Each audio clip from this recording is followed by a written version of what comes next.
Hello and welcome to Excellence Classes. I am Rahul Nandavani and today we are going to discuss the theoretical portion of 8th chapter of Introductory Microeconomics, which is Concepts of Cost. So before we begin, I request you to please subscribe this channel and press the bell icon for the latest video updates. So in the previous chapter, Production Function, we have studied about the production of goods, and for producing the goods, the expenditure incurred by a producer explicitly or implicitly on the factor inputs as well as the non-factor inputs like raw material, labor, electricity, etc. for a given output of a commodity is the cost of production. Now the question is, what is the meaning and difference between the explicit cost and the implicit cost? So explicit cost is the opportunity cost of purchasing inputs from the market. On the other hand, implicit cost is the opportunity costs of using self-owned inputs. Explicit cost is measured in the terms of cash payment that a firm makes to others for the purchase of inputs, whereas implicit cost is measured in the terms of imputed cost or estimated cost of the self-owned inputs and self-implied resources. Explicit cost is paid to the outsiders because it is the cost of purchasing inputs from the market, whereas implicit cost is paid to the insiders because it is the cost of using self-owned inputs. Few examples of explicit costs are salary to the employees, expenses on the internet, rent of the building, etc. Whereas some of the examples of implicit costs are rent of own building, salary to the family members, etc. Now there are three different types of costs, and the first one is total cost. Total cost is the sum total of expenditure incurred on the production of goods. Therefore, it is the sum of explicit and implicit cost. Second one is opportunity cost. Opportunity cost refers to the total sacrifice made in terms of explicit or implicit cost for producing a given level of output. I have explained the concept of opportunity cost in detail in the video lecture of chapter number 2, Central Problems of an Economy. So if you didn't watch that video yet, check it out to clarify the important concept of opportunity cost, and that link of that video is given in description box. Now the last one is selling cost. I think you all are familiar with this one. Selling cost is the expenditure incurred by a producer to promote the sale of a commodity like advertisement. Now let's understand the difference between fixed cost and the variable cost. Fixed cost is the cost incurred on the fixed factor of production such as land, plant and machinery, etc. Whereas variable cost is the cost incurred on the variable factor of production such as wages of casual workers, expenses on electricity, internet, etc. Fixed cost do not change with the change in output, whether it is an increase or decrease, whereas variable cost change with the change in output. Fixed costs are incurred even before the output actually starts. For example, you have to pay the rent of the land no matter what the output is. Whereas variable costs are the cost incurred when the output actually starts. Fixed cost is also known as the supplementary cost, overhead cost, or it is also known as the indirect cost. Whereas variable cost is also known as the prime cost, or it is also known as the direct cost. Now moving forward to our next topic, which is the relationship between total cost, total variable cost and total fixed cost with the help of a single diagram. Total cost is the sum total of expenditure incurred on the production of goods, which includes both explicit cost and the implicit cost. Total variable cost is the total cost incurred on the variable factors of production such as wages of casual workers, expenses on electricity, internet, etc. Whereas total fixed cost is the total cost incurred on the fixed factors of production such as land, plant and machinery, etc. Now let's see the diagram to understand the relationship between them. The shape of total fixed cost or TFC is a horizontal straight line parallel to the x-axis because it is always constant at all levels of output. Even when the output is 0, TFC is constant. Therefore, it starts from y-axis. The shape of total variable cost or TVC curve is inverted S. Now inverted S means opposite of alphabet S, and this shape is also known as convex concavo. The reason behind this is in the initial state of production, it increases at a diminishing rate. After that, it increases at an increasing rate. In the previous chapter production function, we have seen that in the initial stage of production, total product TP increases at an increasing rate. After that, it increases at a diminishing rates. So here you can see that the production and cost both are just opposite to each other. The slope of total cost curve or TC curve is inverted S or convex concavo, and the reason behind this is same, that in the initial stage of production it increases at a diminishing rate. After that, it increases at an increasing rate. TC and TVC curve are parallel to each other because the gap between both of them is TFC, which is constant across all levels of output, because the fixed cost like rent, permanent wages do not changes with the changes in output.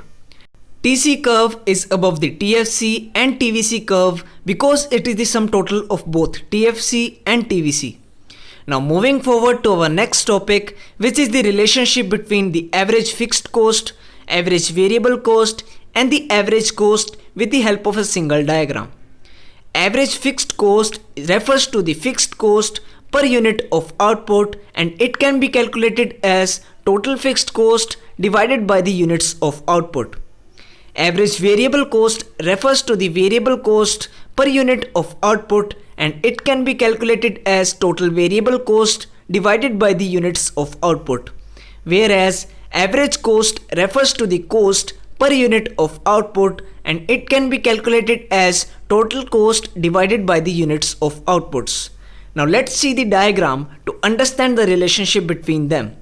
The shape of AFC curve is rectangular hyperbola because it is calculated by TFC divided by the quantity, and TFC is constant across all levels of output, so as the output increases, it decreases. The shape of AFC curve in this diagram is rectangular hyperbola. The shape of AVC curve is U-shape due to the law of variable proportions. It decreases during increasing returns to a factor and increases during decreasing returns to a factor, which signifies that production and cost are just opposite to each other. The shape of AC curve is U-shape due to the law of variable proportions. It decreases during increasing returns to a factor and increases during diminishing returns to a factor.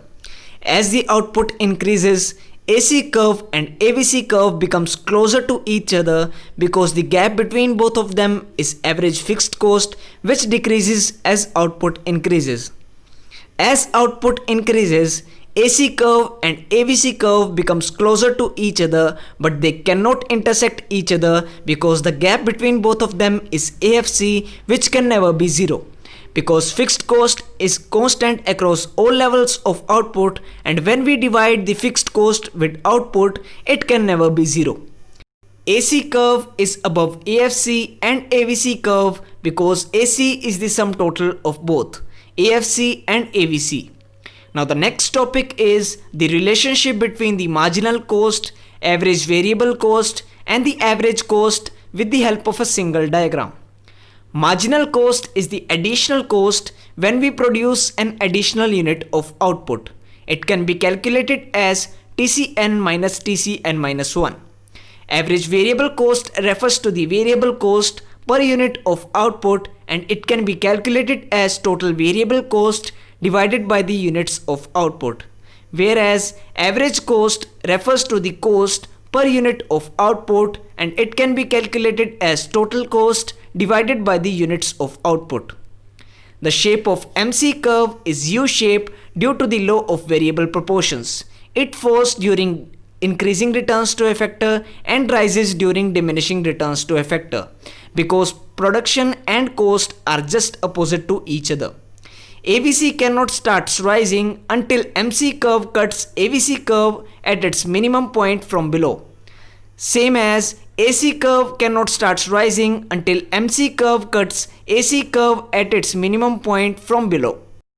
Now the next topic is marginal cost is variable cost only? So let's find it out with the help of a formula derivation. Now we know that the marginal cost can be calculated as TCN minus TCN minus 1, and the total cost is the sum total of both total fixed cost and the total variable cost. Therefore, marginal cost can be calculated as MCN is equals to TFCN plus TVCN minus in bracket TFCN minus 1 plus TVCN minus 1. Now when we open up the second bracket to solve the equation, the signs will change. So MCN is equals to TFCN plus TVCN minus TFCN minus 1 minus TVCN minus 1. Now TFCN will be cancelled out from TFCN minus 1 because we know that TFC is constant across all levels of output. Therefore TFCN is equals to TFCN minus 1. So we can cancel out TFCN with TFCN minus 1. Therefore MCN will be equals to TVCN minus TVCN minus 1, which proves that MC is variable cost only. This is the most difficult chapter to be taught and understood in a virtual online class. Therefore, I recommend you to watch this video lecture more than once at least for 100% concept clarity. Now moving forward to our next topic, which is the relationship between total cost and the marginal cost. So let's understand this relationship with the help of a diagram. So in the figure given in this slide, you can see that when marginal cost is decreasing, total cost is increasing at a diminishing rate. When marginal cost is increasing, total cost is increasing at an increasing rate, which is beyond the point Q. At point Q, when marginal cost reaches at its lowest point, total cost stops increasing at a diminishing rate. Now our last topic is the relationship between the average cost and the marginal cost. So let's understand this with the help of a diagram too.